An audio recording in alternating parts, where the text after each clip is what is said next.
മനുഷ്യകുലത്തിന്റെ മോചനത്തിനു വേണ്ടി ക്രൂശിൽ മരിച്ച യേശുക്രിസ്തുവിന്റെ സ്നേഹത്തെ ജീവിത സാക്ഷ്യം കൊണ്ടും വാക്കുകൾ കൊണ്ടും പ്രഘോഷിക്കുന്നവരാണ് ഭാരതത്തിലെ ക്രൈസ്തവ സമൂഹം.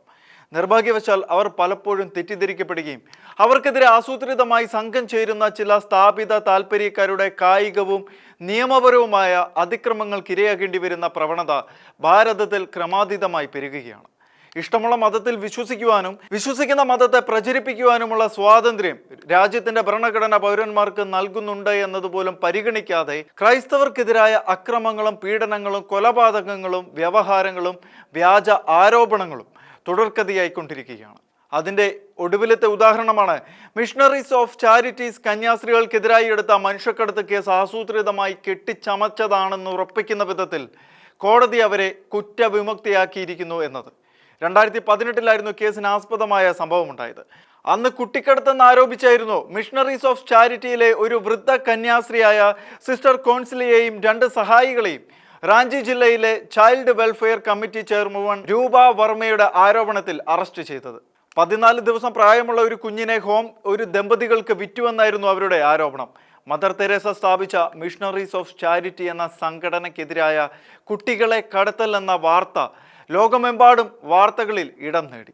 അന്നൊരു പ്രമുഖ മാധ്യമം പ്രചരിപ്പിച്ചത് മിഷണറീസ് ഓഫ് ചാരിറ്റി ഹോമിൽ നിന്നും കാണാതായ കുഞ്ഞുങ്ങളുടെ എണ്ണം 280 ആണെന്നായിരുന്നു. ദിവസങ്ങൾക്കുള്ളിൽ അവർ മലക്കം മറിഞ്ഞ 3 കുഞ്ഞുങ്ങളെ വിറ്റു എന്നാക്കി മാറ്റി ഈ ആരോപണങ്ങൾ. എന്നാൽ ക്രൈസ്തവരെ ലക്ഷ്യം വെച്ചുള്ള വ്യാജ പ്രചരണങ്ങൾ തുടർക്കഥയാവുകയായിരുന്നു.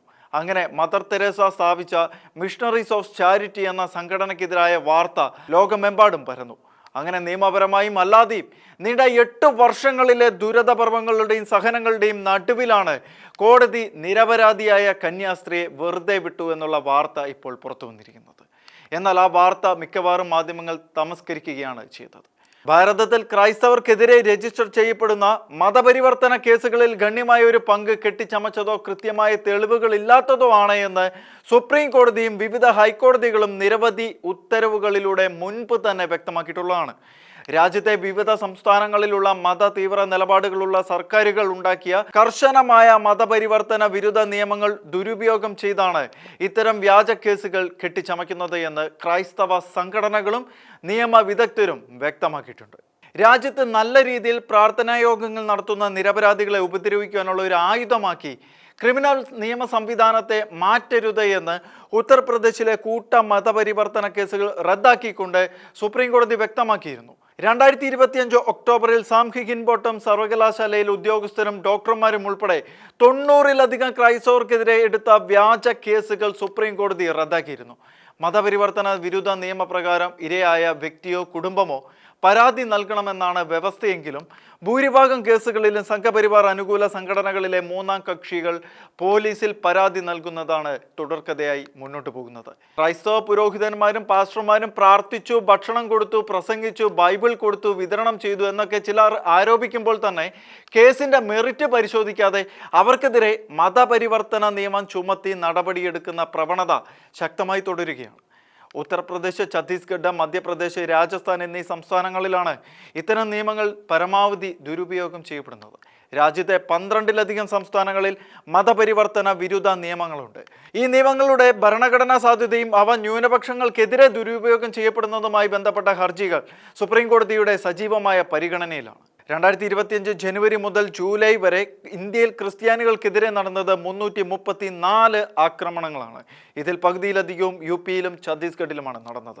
ഇതിൽ ഭൂരിപക്ഷവും പ്രാർത്ഥനായോഗം നടത്തിയതിനും ചാരിറ്റികളിൽ ഏർപ്പെട്ടതിനുമായിരുന്നു.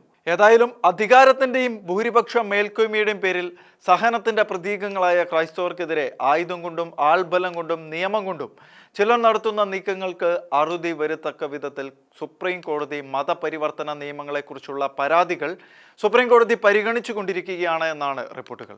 മതപരിവർത്തന വിരുദ്ധ നിയമങ്ങൾ ദുരുപയോഗം ചെയ്യുന്നതിനെതിരെ അടിയന്തരമായി ആശ്വാസം തേടിയുള്ള ഒരു അപ്പീൽ ഇന്ത്യയുടെ സുപ്രീം കോടതി കേട്ടിരിക്കുകയാണ്. സ്വാഭാവികമായ നീതി പോലും അട്ടിമറിച്ചുകൊണ്ട് ക്രൈസ്തവ സമൂഹത്തിനെതിരെ നടത്തിയ കരുനീക്കങ്ങളെല്ലാം പരമോന്നത നീതിന്യായ കോടതി പരിശോധിക്കുകയും അനിവാര്യമായ നടപടി എടുക്കുകയും ചെയ്യുന്ന പക്ഷം സമൂഹത്തിന് വലിയ നന്മ ചെയ്യുന്ന ക്രൈസ്തവ പ്രവർത്തനങ്ങൾക്ക് അത് വലിയ ആത്മധൈര്യമായിരിക്കും നൽകുക.